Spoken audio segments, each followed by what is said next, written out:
Hello, I'm Graham Elwood, and welcome to another Political Vigilante. I want to talk about the big Women's March, the protest that went on Saturday, January 21st, which was great. It was cool to see.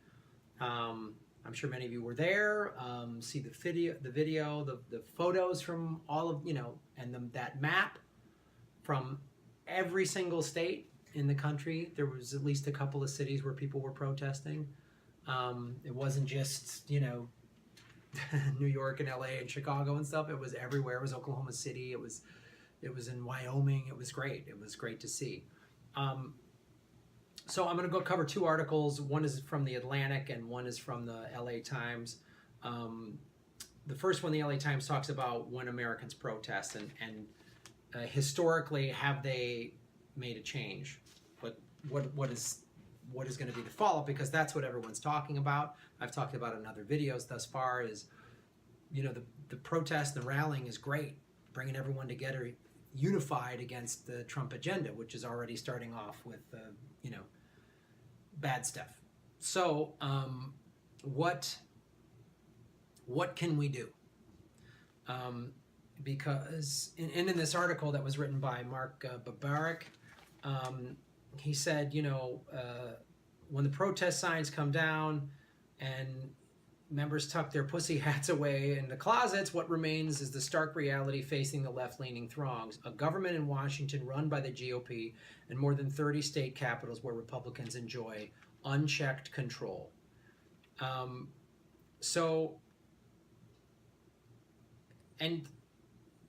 There's no expectation that Trump, some say there's no expectation he's going to be turned out from office. Well, I don't know. There's a lawsuit that was also filed Monday, January 23rd, so it's going to be interesting. But let's look at this article we're going to focus on some protesting that did bring some results. Let's start with the Tea Party. It started in 08, late 08, 09, after Obama got elected. The Tea Party started as a protest against the bailouts and other relief measures designed to rescue the country from the Great Recession. It gained strength and proved President Obama's most meddlesome foe because its members not only turned out at rallies, town hall meetings, and eventually a huge Washington rally, but also voted persistently and in significant numbers. Some acolytes even ran for office and now sit in Congress and on city councils and school boards across the country. That is what I suggest you do. Progressives, don't wait for someone else to do it. Who's on your city council? Who's in your school board? Who's running the little things in your daily life? Find out. And if you're in some totally red-leaning county, city, state, whatever, and you're the lone progressive, then be the lone progressive on the city council. Be the lone progressive on the school board. And make your voice heard and don't go away. The Tea Party didn't. They didn't do that at all, and it was pretty effective.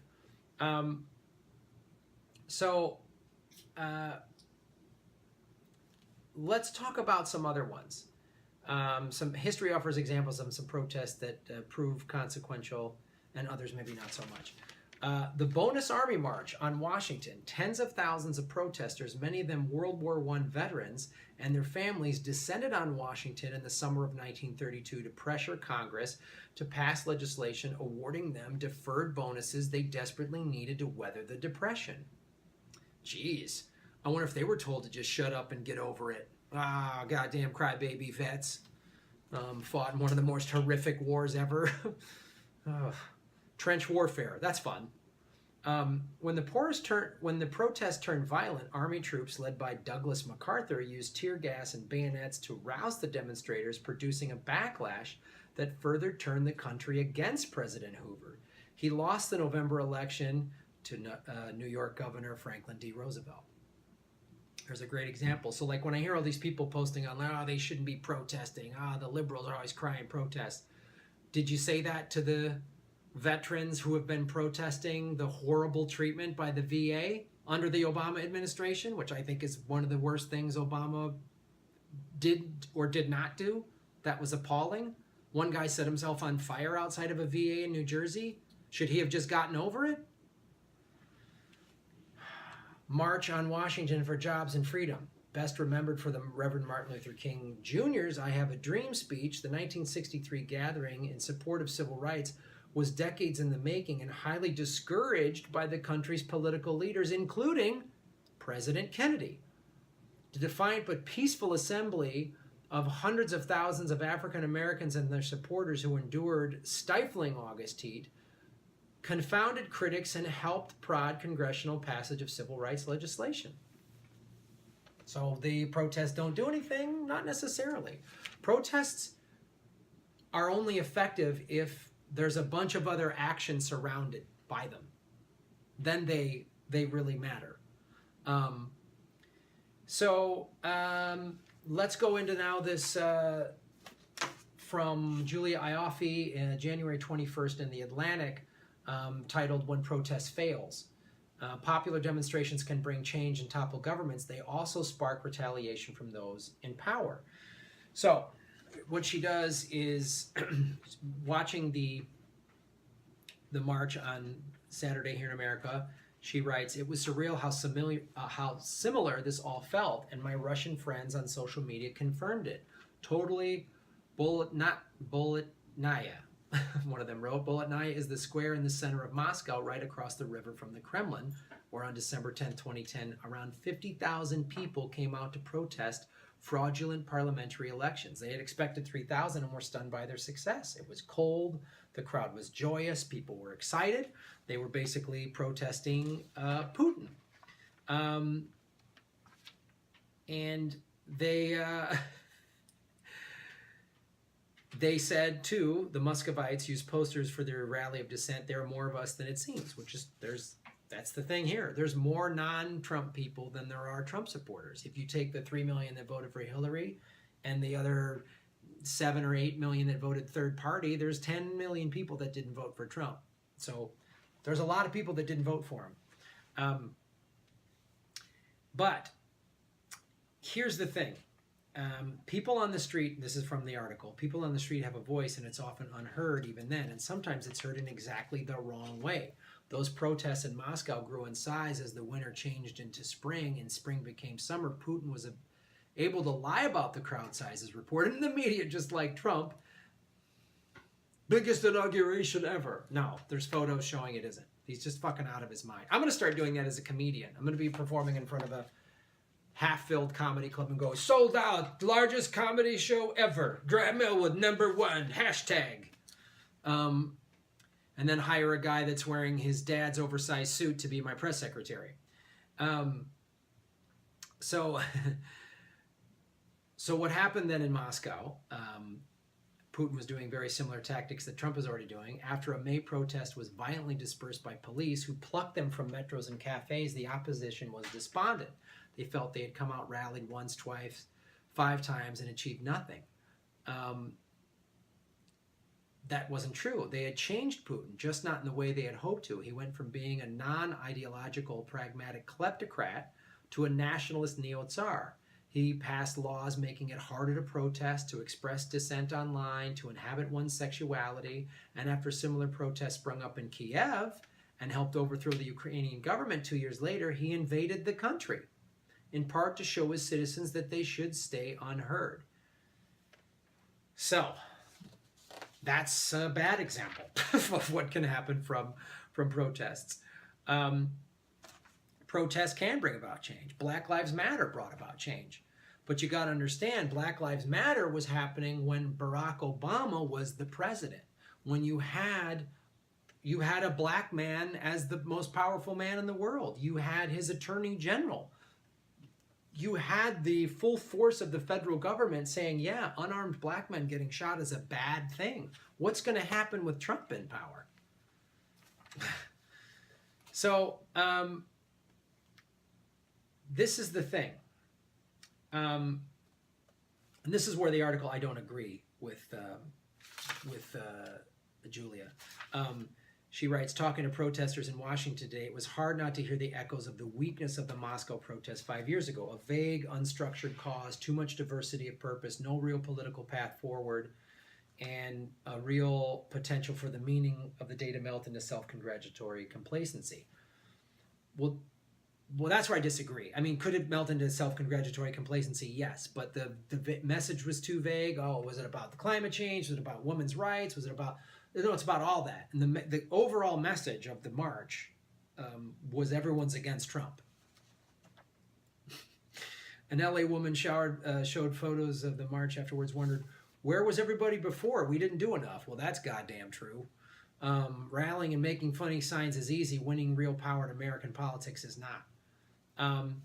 So there was also a woman on the mall in D.C. Who said, we didn't see the real danger. Another woman from California told the author, it didn't seem like reality until now, and now we're pinching ourselves. Well, that's the thing, why people need to wake up. And I don't think people on the left realize this either. And the reality that this guy just got sworn in is true. I had a very good friend of mine during the primary a year ago, and I said I was scared of Trump because he had people doing the Nazi salute at his rallies. And my friend is a smart guy. I like and respect him. He's a pretty liberal, progressive guy. He goes, oh, come on, Graham, come back from the left. Come back to reality. He said this to me, like mocking me, like I'm crazy. Oh, there's Nazis everywhere. And now,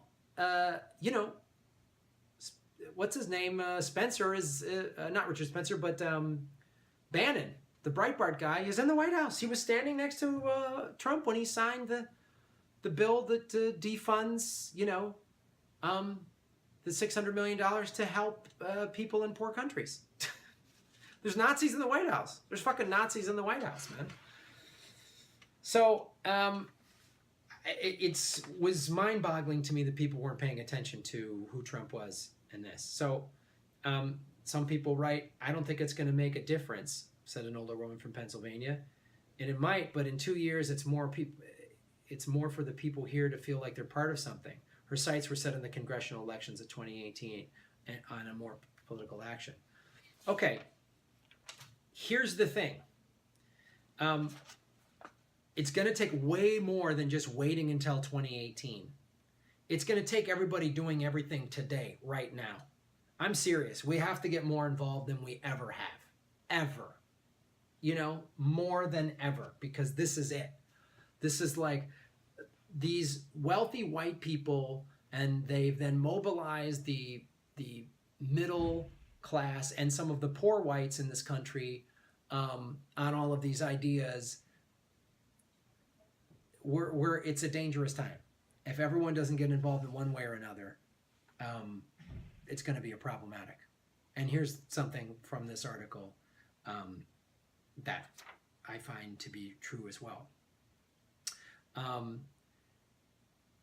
There were men. She saw a lot of men there chanting, held signs that said smash the patriarchy. Others simply marched with the women in their lives. The same way the LGBT activists couldn't have achieved political victory without straight allies, it's hard to see how women achieve their political ends without bringing men on board. I believe real progress is made when people who are not part of the group also fight for the rights, said a young man. He had a sign that said, even men are better when women make choices. It's a nice sign, but it's no substitute for seizing it. So, everyone needs to get involved, man. And you should get involved, even like Trump taking away abortion, Muslim, none of those things are me. I'm a straight white male. None of his laws are probably going to affect me negatively for the most part, except the environmental ones that'll affect everybody. But everyone needs to, this is wrong. What he's doing is just flat out wrong. And it's not like, and we can't go back to the, 8 years of Bush when everyone just went, oh, anyone but Bush, anyone but Bush. We can't have anyone but Bush, because anyone but Bush gets us this, brings us Trump. We need real progressive change, and it starts from within. It starts from within the Democratic Party. It starts from within your city and your town. Thanks for watching, guys. Like it, subscribe it, share